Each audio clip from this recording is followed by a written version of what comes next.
Yuk jadi bagian dari dakwah kami. Dukung operasional dakwah dan sosial kami, raih pahala amal jariah yang terus mengalir sampai hari kiamat. Pertanyaan pertama, ini tentang akhir-akhir ini marak terjadi kekerasan dalam rumah tangga, bahkan sampai terjadi pembunuhan dalam rumah tangga tersebut. Seperti suami membunuh istri, lalu anak membunuh orang tua. Dan ini terjadi biasanya dikarenakan hal-hal sepele, Ustadz. Dan di sini pertanyaannya bagaimana rumah tangga kita itu bisa terbebas dan terhindar dari hal semacam seperti KDRT ini, Tafadhol Ustaz. Kita menikah untuk apa teman-teman sekalian? Untuk bahagia, ya. Kita menikah untuk saling mencintai, untuk memenuhi kebutuhan. Itu tujuan pernikahan. Allah Subhanahu wa taala menyebutkan dalam surah Ar-Rum, "Wa ja'ala bainakum mawaddatan wa rahmah, inna fi dzalika laayatin liqaumin yatafakkarun." Allah menjadikan di antara pasangan suami istri itu rasa kasih, sayang, cinta. Emang begitu. Itu targetnya, itu tujuannya. Allah SWT perintahkan itu yang haknya. Harusnya kita menikah untuk itu, ya, untuk saling berkasih sayang, untuk saling merangkul, membantu, menasihati, memaafkan. Itu semua bagian daripada itu. Dan Allah mengatakan pada hal demikian itu terdapat tanda-tanda kebesaran Allah bagi kaum yang mau berfikir. Nanti syaitan yang datang untuk merusak rumah tangga itu. Tadi dikatakan misalnya seperti masalah-masalah sepele saja. Sudah cukup membuat suami istri bertengkar hanya karena egoisme, hanya karena merasa pendapatnya harus diterima, hanya karena ini dan itu misalnya. Sehingga akhirnya 2 hari, 3 hari nggak berbicara, 2 hari, 3 hari atau seminggu, bahkan sebulan, ada yang tahunan tidak terjadi interaksi biologis di antara mereka yang merupakan definisi daripada nikah al-wata' atau biologis itu sendiri. Maka syaitan menghalangi mereka dari kenikmatan-kenikmatan yang mereka bisa nikmati. Dan dengan terhalanginya kenikmatan yang halal ini, terbukalah pintu-pintu zina. Ya, orang kalau ribut rumah tangga dan akhirnya tidak terjadi interaksi biologis 2 hari, 3 hari, seminggu, 2 minggu, maka akan terbuka sekali pintu-pintu bisikan syaitan agar dia melakukan perbuatan yang haram di luar sana, baik untuk laki-laki ataupun perempuan, gitu kan? Oleh karena itu kita harus hati-hati teman-teman. Ini tujuan utama pernikahan agar kita bahagia. Kenapa harus ada KDRT? Dari mana ini? Sebagai seorang muslim tidak pernah ada perintah Allah Azza wa Jalla untuk ya melakukan kekerasan dalam rumah tangga. Apakah suami pada istrinya atau sebaliknya istri pada suaminya atau anak pada orang tua pada anak, enggak ada. Kalau ada yang mengatakan misalnya Ustaz, kan ada dalam surah An-Nisa, kalau tidak salah ayat 34-nya, yaitu Allah Subhanahu wa taala menyebutkan wallati takhafuna nusyudahunna fa'iduhun. Para istri yang kalian khawatirkan nusyudnya, pembangkangannya. Keras kepala, gak mau dinasihatin suruh tutup aurat, gak mau sholat, gak mau jalani kewajibannya, gak mau. Allah mengatakan fa'iduhun, ingatkan mereka dengan baik-baik. Gak boleh loh, ini haram loh. Nasihati dengan penuh kasih sayang, penuh cinta. Ya, dirangkul dia. Karena dia sedang dipegang, dirangkul oleh syaitan menuju ke neraka. Dia membangkang sama suaminya dosa besar. Kan gitu. Sampai dalam sebuah hadis kata Nabi SAW, kalau seorang istri menyakiti suaminya, maka yang di langit Allah Azza wa Jalla murka padanya sampai dia membuat suaminya ridho. Maka syaitan ingin merusak itu. Ya, suami di atas ayah kan gitu. Diingatkan baik-baik. Kalau tidak mau, ya, Allah mengatakan wahjuruhun, boikot mereka diranjang. Jadi jangan digauli. Nah, ini perbedaan kalau laki-laki, misalnya dia lagi pengen biologis, kemudian istrinya berhalangan, dia nggak bisa kena dominan akal bagi laki-laki, maka bagi kita, ya sudahlah mungkin besok bisa. Tapi bagi perempuan tidak bisa, mereka dominan perasaan. Kalau mereka sudah dandan, sudah cantik, sudah wangi, kemudian suaminya nggak sentuh, itu ada pukulan tersendiri. Ya, di sini tanda kutip pukulannya ya, artinya dia merasa kayak ada sesuatu, ada salah nih. Jadi itu makanya Allah mengatakan kita disuruh menghajar mereka. Tidak menggauli mereka. Itu pun kata Nabi SAW, jangan kalian menghajar, memboikot istri kalian dari biologis itu kecuali dalam rumah. Gak boleh kita pergi tinggalkan rumah misalnya, di rumah saja. Ya. Kalau mereka tetap tidak mau, baru Allah mengatakan wadribuhun, pukul mereka. Tapi pukulan dijelaskan oleh para ulama, darbatun ghairu mubarrah. Pukulan yang tidak boleh berbekas. Dalam hadis kata Nabi SAW, hindari wajah. Jangan tampar wajahnya, jangan jambak rambutnya, ditendang. Itu gak ada. Gak ada tujuan seperti itu dalam rumah tangga. Apalagi wanita ini mungkin di rumahnya pun ayahnya gak pernah begitu. Masa pindah ke rumah antum kasarin, kan tidak masuk akal itu. Kan gitu.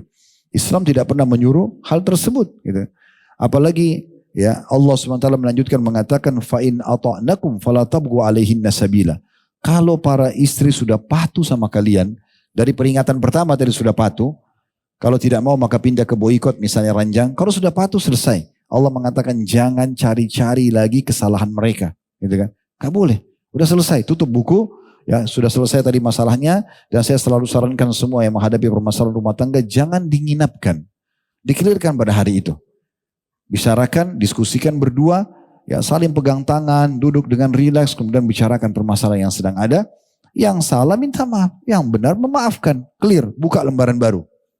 Karena ta'aruf dalam rumah tangga sedang berjalan yang sebenarnya justru setelah akad nikah sampai salah satunya meninggal. Kalau perkenalan sebelum nikah itu biografi, belum ta'aruf namanya itu. Ta'aruf itu setelah mulai akad nikah sampai salah satunya meninggal. Disinilah adaptasinya nih. Jadi yang si laki-laki terbiasa dengan pola makan, pola tidur, pola fikir. 30 tahun misalnya, anggap 30 tahun dia baru nikah. Si perempuan 25 tahun dengan pola makan, pola fikir, pola tidur. Ini mau diadaptasikan, kan butuh adaptasi. Nah di sini kita saling rangkul-merangkul. Indah sekali rumah tangga itu kalau selalu target pasangan itu bagaimana meraih pahala dari pasangannya. Membahagiakan, berkasih sayang. Dan itu perintah dalam agama. Serta kalau dia salah kita rangkul dia. Gitu kan? Bayangkan indahnya rumah tangga kalau seorang suami selalu targetnya pahala apa lagi dari istri saya. Apalagi yang bisa dia membuat dia bahagia. Hadiah kah, kasih sayang kah, perhatian kah, nasihat kah. Ya, kalau ada salah minta maaf kita maafkan. Kan itu keindahan luar biasa. Begitu juga dengan istri. Bahagia sekali rumah tangga itu kalau istri targetnya bagaimana membahagiakan suaminya. Saling mengejar pahala. Ya, memberikan pelayanan yang terbaik dan semua itu ibadah. Bahkan dalam hadis yang sahih kata Nabi SAW 3 hal yang tidak masuk dalam hal sia-sia. Di antaranya adalah bercandanya suami istri. Jadi walaupun semalam suntuk begadang, dengan bercanda, dengan bercumbuan itu tidak akan dianggap sia-sia. Karena dia dihina pahala di sisi Allah subhanahu wa ta'ala. Jadi gak ada keperluan untuk KDRT. Kenapa ada seperti ini? Tapi kembali kepada mukaddimah yang kita sampaikan teman-teman sekalian. Inilah permainan syaitan. Batil ini mau masuk dalam rumah tangga itu. Sehingga membisikkan. Mungkin si laki-laki ini kalau dia melakukan KDRT misalnya. Karena memang lemahnya dia di situ misalnya. Mungkin dia sholat, mungkin dia dermawan di luar, tapi lemah dia adalah muamalah dengan istrinya. Dan dia harus orang seperti ini segera kembali ke jalan Allah subhanahu wa ta'ala. Kata Nabi SAW dalam hadis Bukhari, akmalul mu'minina imana ahsanum khuluqa. Orang mukmin yang paling sempurna imannya, yang paling baik akhlaknya. Ya. Kemudian Nabi SAW mengatakan, wa khiyarukum li ahli. Orang yang paling baik akhlaknya adalah yang paling baik pada istrinya. Jadi tolok ukur iman sempurna, akhlak. Tolok ukur akhlak paling baik adalah yang paling baik dengan pasangan hidupnya. Suami sama istri, istri sama suami. Baru Nabi SAW mengatakan, wa ana khiyarukum li ahli. Dan saya sebaik-baik contoh muamalah seorang suami pada istrinya. Jadi gak perlu ada. Gitu kan? Ini semua kena biasanya ya terjadi ini karena kedangkalan ilmu agama. Coba hadir majelis ilmu, dengarkan ceramah. Jadi bisa lunak hati itu. Karena agama ini, ilmu ini mendatangkan iman teman-teman. Gak bisa iman itu datang tanpa ilmu, gak bisa. Antum duduk majelis ilmu seperti ini akan datang iman nanti, bertambah imannya. Iman ini akan mengubah semuanya. Orang bodoh jadi pintar, penjahat jadi orang taubat, ya, pembohong jadi berhenti jadi jujur, semuanya. Pengecut jadi pemberani, pelit jadi dermawan, berubah semua karena ada keimanan. Itu dengan ilmu. Maka harusnya seperti itu. Ini kedangkalan ilmu agama. Begitu juga dengan anak sama orang tua, bagaimana Islam mengajak. Kalau dia hadir di majelis ilmu dia dengarkan, oh anak harus bakti, gak boleh ucapin kalimat sama orang tua. Masa dia mau keras sama orang tuanya? Orang tua juga akan faham bagaimana dia harus berakil adil sama anaknya, dia menjadikan anaknya sebagai aset amal jariah, gitu kan. Kemudian juga dia bermuamalah yang baik dan santun sehingga anaknya merasa ayahnya atau ibunya sebagai suri tauladan buat dia. Dan itu diajarkan oleh Nabi SAW. Saya pernah bedah buku begini dalam mendidik anak dalam Islam, luar biasa isinya semua penuh dengan kasih sayang pada anak-anak, penuh dengan perhatian, penuh dengan pengorbanan agar mereka tumbuh besar di atas ketaatan kepada Allah Subhanahu wa taala. Itu yang ada. Berarti semua ini KDRT tidak ada dalam Islam. Kalau Anda mengaku sebagai seorang muslim harus dijauhi ini, ya. Dan ujung-ujungnya tujuan syaitan sama. Pokoknya KDRT kah, perselingkuhan kah, apalah, tidak menjalankan kewajiban lah. Semua ini teman-teman yang terjadi itu adalah anak-anak panah syaitan yang berusaha untuk merusak rumah tangga tersebut. Dan sesuai dengan hadis Nabi SAW, iblis memiliki singgasana di lautan. Setiap hari anak cucunya melaporkan tentang perbuatan menggoda dan merusak manusia dan dianggap biasa, membunuh, berbohong, mabuk itu biasa. Sampai ada yang mengatakan saya baru menceraikan suami istri, maka di saat itulah iblis mengatakan kamu jagoannya. Itu targetnya. Jadi kalau antum sudah berumah tangga dan mulai ada bibit-bibit itu, berhentikan segera. Rangkul tangan pasangan, duduk sebentar, kita tenangkan diri. Ada masalah apa nih? Bicarakan. Clear. Di saat itu clear. Yang salah minta maaf, yang benar maafkan. Selesai. Kita buka lembaran baru ya. Buka lembaran baru. Sehingga tertutup semua pintu-pintu syaitan itu. Allahu a'lam. Ya.